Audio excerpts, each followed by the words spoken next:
recently, somebody who used to be affiliated with NoJumper, OGSuicide, I'll just say his name, he did a little video where he spoke on me and NoJumper. I just want to do a quick reaction so that I don't have to talk about it on Tuesday. Here's the timeline. This is not even like a reaction or a thing where this isn't even like me giving my opinion. This is just me breaking down the situation as I see it. So maybe 2 years ago or a year and a half ago, OGSuicide, who is AD's homie, big homie, if you will, and that's how I know him, is because he used to come through the office a good amount, like just to kick it with AD or whatever. I do an interview with him. Very, very good interview. Insanely sad. You know, he's like the adoption stuff. He tried to, so crazy interview. Like one of the craziest ones I ever did.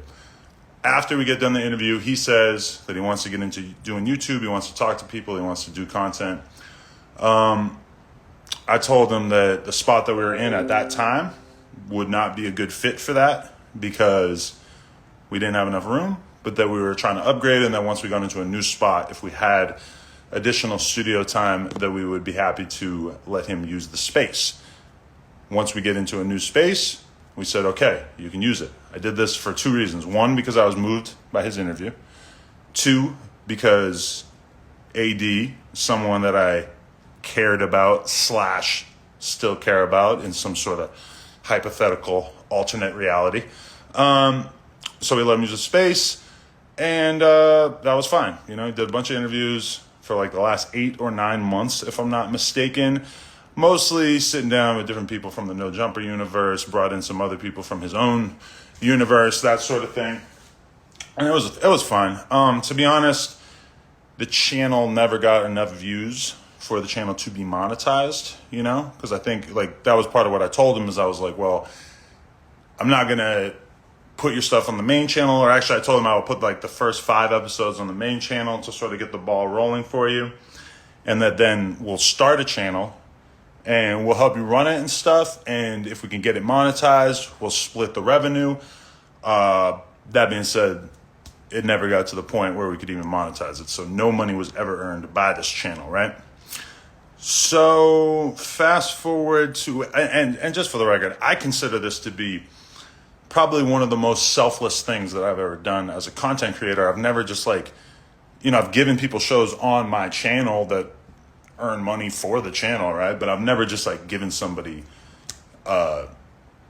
you know, free studio time, my employees' time, my editor's time, all of this thing, like all these different things that realistically, if I had to guess, including like the employee time, the studio time, I mean, this is like, we're talking $15,000 worth of like time and employee time and studio time, you know, like just renting a studio space, $100 an hour, $150 an hour, I think is pretty standard to rent a studio space. Probably not 100, probably more than 100. Anyway, we let him do that for like 8-9 months. As I said, it wasn't getting monetized. Episodes are averaging about 500 views. So my suspicions were kind of confirmed that the content would not have done well on the NoJumper channel. But again, you know, he was always a cool guy to us and stuff. So we just kind of, we're letting him rock, letting him use the studio on our downtime. And then there was like 2 little awkward things over the course of the past couple months. There was one day where I was doing interviews. I had like 2 interviews lined up, and they ended up both going a little late. So I was like 2 hours behind, you know? So like if the interviews were supposed to be done at 4, they didn't get done till 6. OGSuicide was there. He was waiting. He was supposed to interview somebody. And he didn't say anything to me, but I could kind of like feel the vibe. And then I guess he said some stuff to some of the other employees that was a little weird. But I mean, let's be real. If you're getting free studio time just out of the goodness of our heart, and I'm in here doing interviews that are going to get, you know, hundreds of thousands or maybe millions of views, these are the things that literally pay the employees, keep the lights on. That's a different thing. That's, you know, you got to respect that. You can't think that your interview is just going to start on time when I'm doing interviews that realistically are paying the bills and they're going late. Okay, that's obvious. So I wasn't really feeling that. Felt like that was a little awkward. And then the other thing was that he asked me to borrow money. And that was awkward to me, to be honest. I left him on red, which I'm not totally proud of because, you know, it would have been a little bit more mannish to respond and just be like, nah, I don't do that. Because, I mean, of all the homies I've had over the years, especially people who work with me, especially if you work with me, when it comes to letting people borrow money, I really don't like it. Because if you work for me and I'm letting you borrow money, I just feel like it puts us in kind of a weird spot where I don't want to be bugging you, and I don't want, and to be honest, like a lot of times with talent and stuff, it's kind of like, listen, if they need to borrow money here and there, you let them borrow money once, and then you just, that's good, because then you don't really have to do it again, or if they ask you again, it's like, well, bro, I already let you borrow money, so it's kind of whatever. But either way, when he asked me that, I'm like thinking in my head, I'm like, well, I'm already letting you use the fucking studio space and all this shit.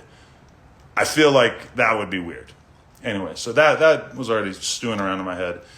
And then I hear from some other people that he was also asking them in the office. And that to me is even worse, because it's like asking to borrow money in the workplace is just, to me, it's not good. You're putting the people who work for me in an awkward situation where maybe they're going to feel like pressured or like they have to do it or whatever. So a couple of weeks ago, I told Josh, I said, hey, Josh, I think it's time. You should probably tell OGSuicide that we got to wrap it up. Can't record here anymore. We just have way more stuff being recorded. It was becoming more and more difficult to find slots in which he could do his thing. And we've also just kind of accepted, after letting him use the studio for 9 months, that this was not going to turn a profit. Because, you know, hypothetically, let's say it even made $2,000 a month and we're splitting that. Well, the $1,000 a month, which is nothing to a business the size of NoJumper, it at least would like cover the studio time, or it would begin to cover the cost of the employees that we've had cutting stuff up for you and everything. Because I mean, keep in mind, like, we were having our employees create TikToks for them, you know, edit the photos, edit the podcast, upload it, create thumbnails, all this stuff that, like, realistically, as I say it now, I'm like, holy shit, that is a lot of fucking work and a lot of goodwill. Just like probably one of the nicest things I've ever done for somebody who was trying to get a YouTube channel off the ground. So a couple weeks ago, Josh tells Suicide that it's not happening anymore and he's going to have to find somewhere else to record. Realistically, probably shouldn't be that big a deal, right? Because, I mean, how many people do we know with podcasts? I mean, it seems like almost anyone can figure this out, either rent a space or buy some mics and set up a space. Josh told me that he was not thrilled, that he kind of didn't seem stoked. Okay. And then I see, but he had a couple more episodes he wanted to release and everything, so he released those. And then the other day, I see it in the calendar that there's a OGSuicide live stream. And I actually said to Josh, I'm like, you think that's a safe move? You know, he's on the way out the door. We're going to put him on live stream. He can say whatever he wants. Not that there's anything, like, you know, in particular that he would be able to say, or that, you know, we were worried about him saying, but I was just like, you sure that's a good idea? Josh told me, he gave me his word that he wasn't going to talk any shit or anything. Okay. So then this is the funny thing is, you guys have probably all seen the video that he put out. I have not seen it. It was like 25 minutes. I'm like, I'm not watching this shit. But he put out a video where I guess he threatened to beat me with a chair or something. I don't know. As soon as I heard that, I was like, I'm not watching this shit. But I guess it just, in general, just didn't really seem like he was thankful or appreciative of the fact that we allowed him to use this spot for a ton of time, and, you know, let him hang out with everybody, helped him get connections with different people. You know, I know some of the interviews, the bigger name interviews they had on his channel were because Laura helped connect him to certain people or reached out to people on his behalf, everything like that. So yeah, that's why, like, earlier today I was thinking about it, and I put the quote, what is it? No good deed shall go unpunished. Because I was thinking about it, and I was thinking about how so many times as a content creator, I've basically just like given people opportunities, people who are not really in a position where they had a lot of opportunities coming in. And somehow, whenever I do that, bad things always come from it. I mean, and this goes back to like the very, very beginning of my business career or whatever. Like, I remember there was a shoe company that this guy I know owned, and he told me, he goes like, you got to be really careful who you do something nice for. I'm like, what are you talking about? And he pointed out that that whenever he would give somebody free shoes, he'd give somebody 2-3 pairs of free shoes, that then at some point they would become upset because they would not end up being pro on his company. Like the average BMX dude, skater, pro guy, somebody who wants to be pro, you get a couple of free pairs of shoes, you're thinking in your head like, oh, I'm going to start getting paid by this brand one day or whatever. And, he would always have the problem that he would give somebody 3 pairs of free shoes, and then when they decided to leave and they wanted to go start buying some different shoes, or they get sponsored by a different brand, they would always throw some shade on the way out. They would always like kind of hate or like act like he was sort of fucked up or whatever. And it's just this weird, consistent thing. And obviously, anybody who's watching this, you're probably thinking, well, Adam, that sounds a lot like the guys who left your channel earlier this year. You read my mind. Yeah. Whenever you do something nice for somebody, once they start to realize that they've reached the peak of how much nice stuff you're going to do for them, usually they just find a way to sort of like paint the situation as if actually you didn't really do shit for them at all. So I guess I'm not surprised. But I guess I was surprised to hear him call into someone else's stream. Well, again, I didn't hear this. I just read the title on Reddit. So if I'm confused or anything, let me know.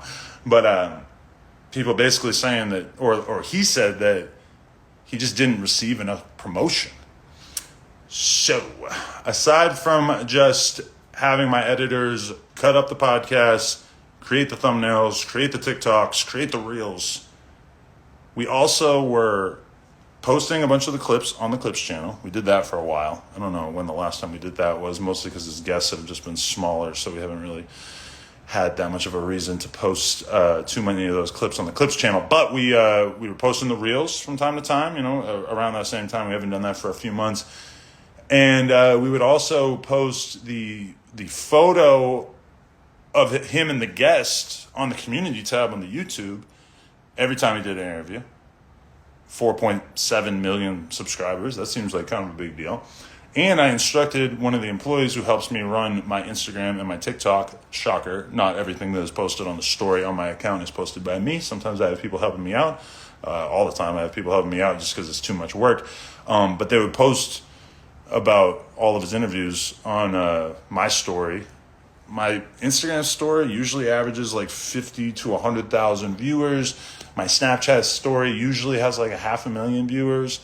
So that's us putting you in front of 600,000 people.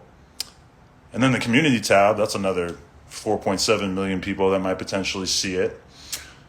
So I guess my question is, how were we not giving you enough promo? I don't know. That kind of blew my mind when I heard that. I was like, okay, this shit is wild. You got to be really, really careful who you do something nice for in this world these days. So, yeah. I mean, certainly when it comes to podcast hosts and everything, there's probably 1 million people listening to this right now. Like, why did you do that for him and not me? Or why can I find someone to do that for me? I mean, for me, putting myself into the shoes of a beginner content creator or whatever, yeah, you hit the lotto if you get somebody who's going to give you free studio time, free editing, free help with publicists, and promote you. So yeah, no good deed shall go unpunished. But I have some good news, which is that despite everything that I have gone through this year, my heart has not turned cold. I actually had a good friend of mine reach out to me and say, when he saw me post that quote, he said, the challenge in life is to not let the ingratefulness of the people who snake you turn your heart cold.